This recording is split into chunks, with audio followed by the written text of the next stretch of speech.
welcome back to Drinking by My Shelf. Today I am doing Balancing the Books, but this time for September and October because I didn't do it last month. So at the end of August, which is the last time I did this, I finished on 39 books. So let's see how many I've got through now. Let's start with all the ones that I have hauled and read since I last balanced the books, because they keep my score the same, so those ones are harmless. One of those was Where the Crawdads Sing by Delia Owens. I read this one when I was on holiday in Tennessee. This is one that everyone's been talking about on BookTube, and I was in a massive reading slump before I picked this up, and so it took me a while to get into.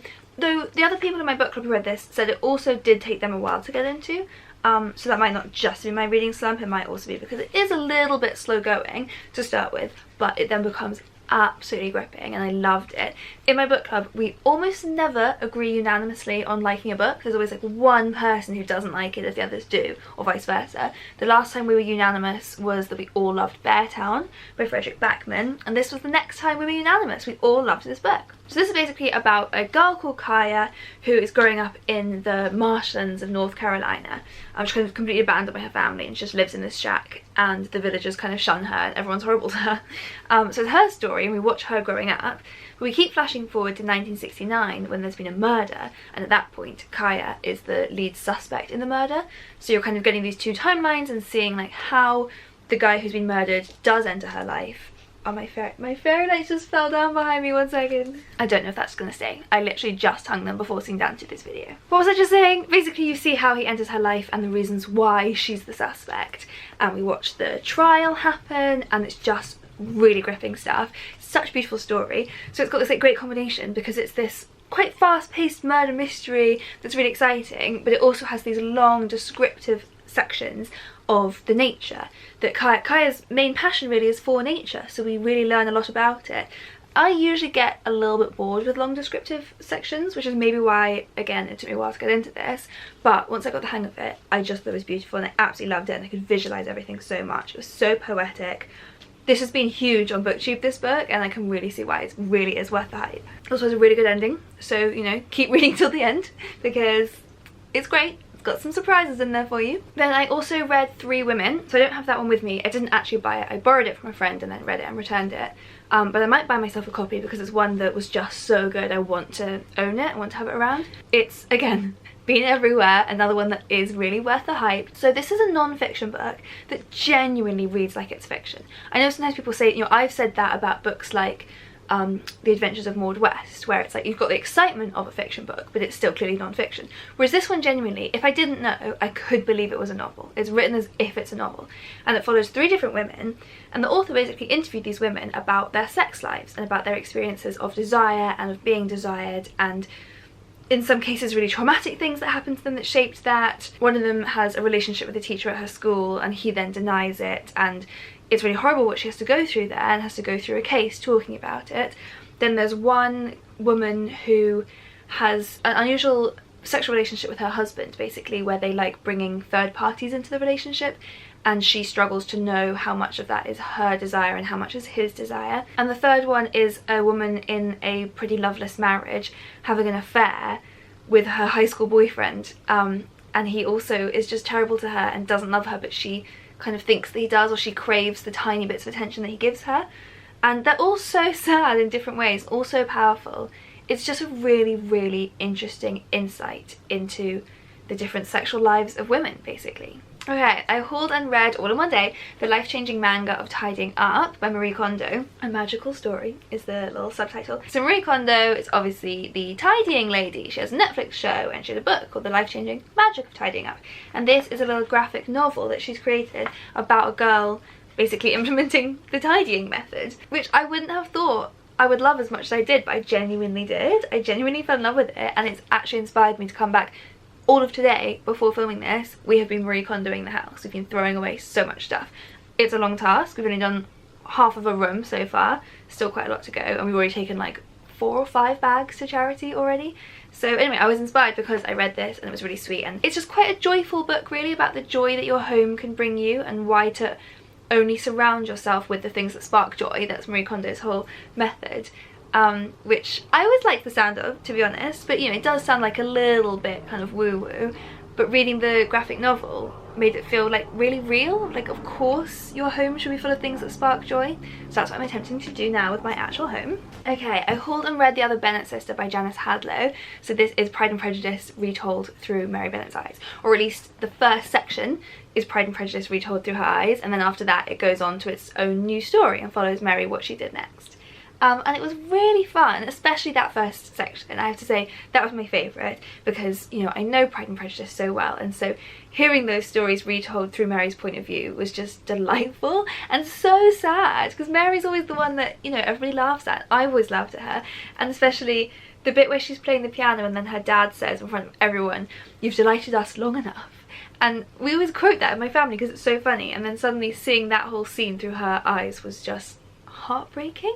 Seeing like how long she'd been practicing the piano before that moment. This one doesn't come out till January, so I probably can't say too much about it. This is one that we're publishing, but if you are a Jane Austen fan, it's really great fun. I read The Animals at Lockwood Manor by Jane Healey. This is a historical fiction set in World War II, and it's about a woman named Hetty who's put in charge of overseeing the evacuation of all of the taxidermied animals from the Natural History Museum to this manor house to protect them during the bombings. So she has to go and live in this manor house. So it's this really spooky setting in this kind of isolated, haunted manor that's now suddenly filled with like taxidermied animals, and there's rumours that the house is haunted. There's also a love story between Hetty and Lucy, who is the lady of the manor, and it's just a great fun mystery, really. Definitely like haunting without being like an out and out ghost story.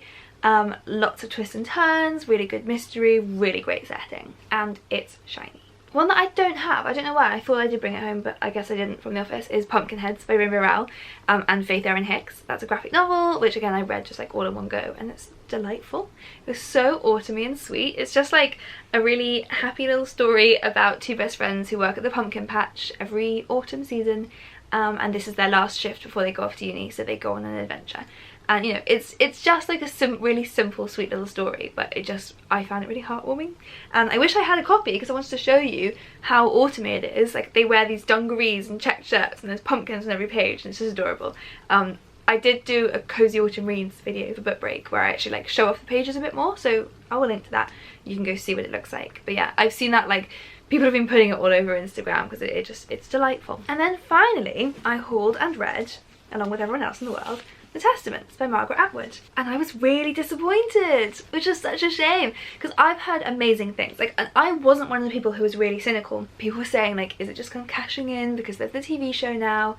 And I didn't think that. There's scary things happening in the world at the moment, and The Handmaid's Tale feels more relevant than ever, and so it's the perfect time to revisit this world. But this book didn't add anything new to that universe. It didn't explore anything new.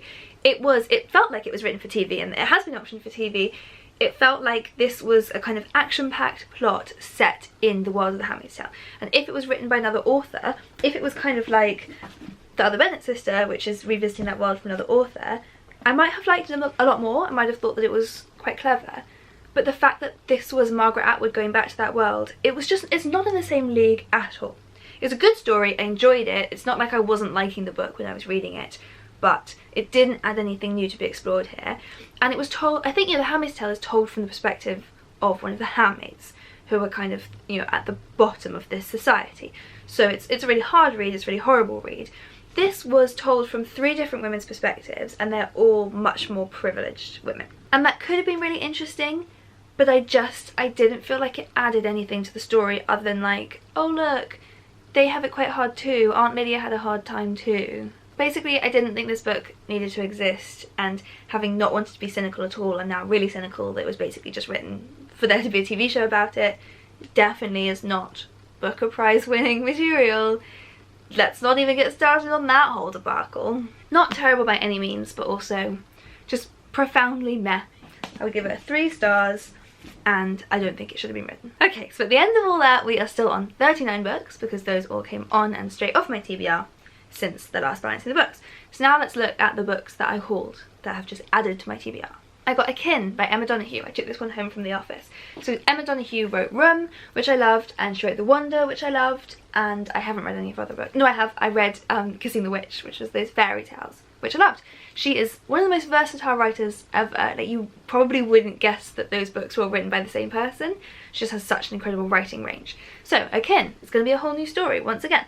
This is about a old man named Noah, who's like in his 80s or something, who suddenly has to take his great nephew, has to take custody of him after his father goes to prison and his mother dies, or the other way around. And so suddenly he has this 11-year-old, I'm making up these ages, let's say this 11-year-old boy he has to look after, from a massively different background to him. They don't know each other. Michael, who's a little boy, has had this really hard life. I think his parents were both quite heavily involved in drugs, whereas Noah, the old man, is this retired professor. And Noah was just about to set off to Nice to explore his family history, and so suddenly he has to take Michael with him. So it's about them bonding and arguing and discovering things about each other and finding quite how massively different their lives have been, but then also finding the things that hold them together and things they have in common, and also unearthing these secrets of their family's path, because that's what Noah's trip to Nice was all about.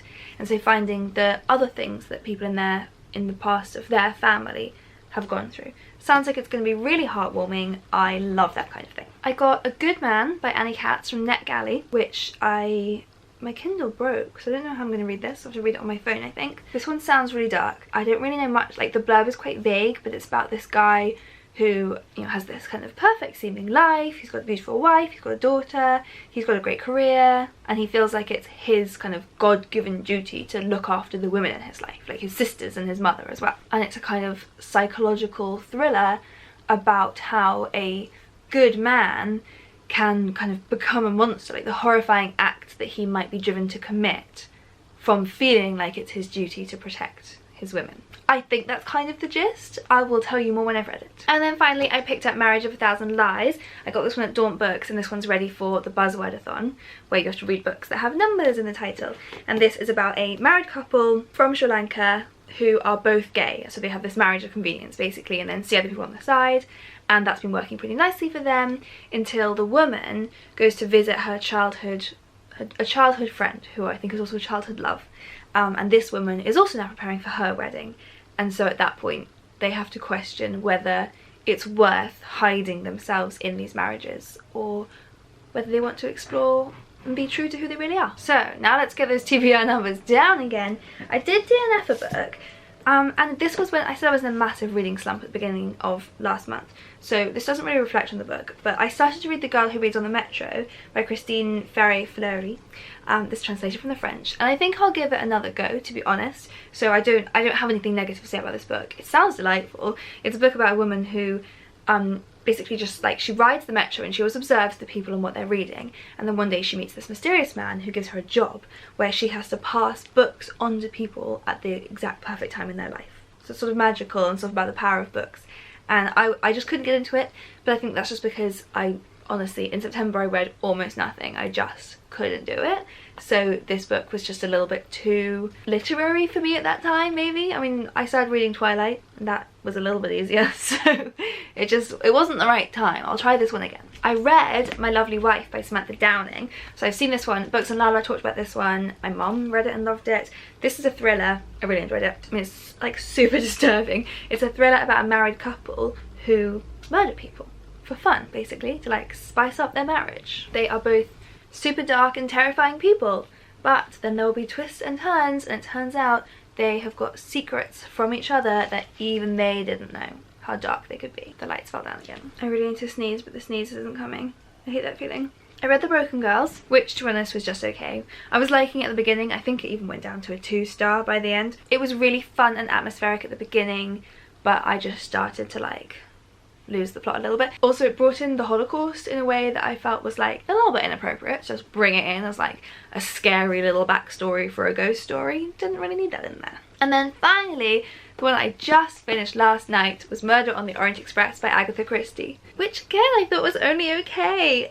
Oh, it was so disappointing. I did like it, but so I've only read one Agatha Christie before, which was And Then There Were None, and I loved that one because it's so scary. It's genuinely like really tense and spooky the whole way through and really clever.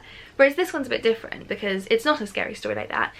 There's a murder that happens right at the beginning, and then the book is just watching Poirot solve the case. And I wasn't that into it. A lot of Poirot's reasoning for things was just like, you know, oh well, this was a feeble stab, so the murder must have been committed by a woman. Or like, oh, they were stabbed 12 times, an Englishman would never do that, it must have been an Italian. Like, and those were just kind of accepted as like, well, Poirot's very clever, so he does know these things. It was just like all based on stereotypes, which A, is offensive, and B, is just, you know, not very clever. If you're looking for a really exciting, clever murder mystery to watch the detective work things out based on amazing clues that he finds, that's not really that exciting. Plus, the actual ending was very far-fetched. Not that I don't think, you know, I think it can be fun having a very far-fetched, over-the-top answer when it all slots into place really well, but to me I was just left kind of rolling my eyes a little bit. So yeah, very disappointed that I can't say I loved this. I will keep on reading Agatha Christie because I loved And Then There Were None, and I did enjoy this one, you know, I wasn't having a bad time when I was reading it. Plus, I want to collect these lovely covers. So, I think that leaves me on 38 books, which means I've only gone down one book off my TBR in 2 months, but you know what, your girl had a reading slump, so all things considered, that was not too bad. So do let me know some of the books that you've been reading or hauling this month, and of course hit that subscribe button below because I post new videos twice every week. And go follow all my social media, it is all at Drink by My Shelf. See you next time.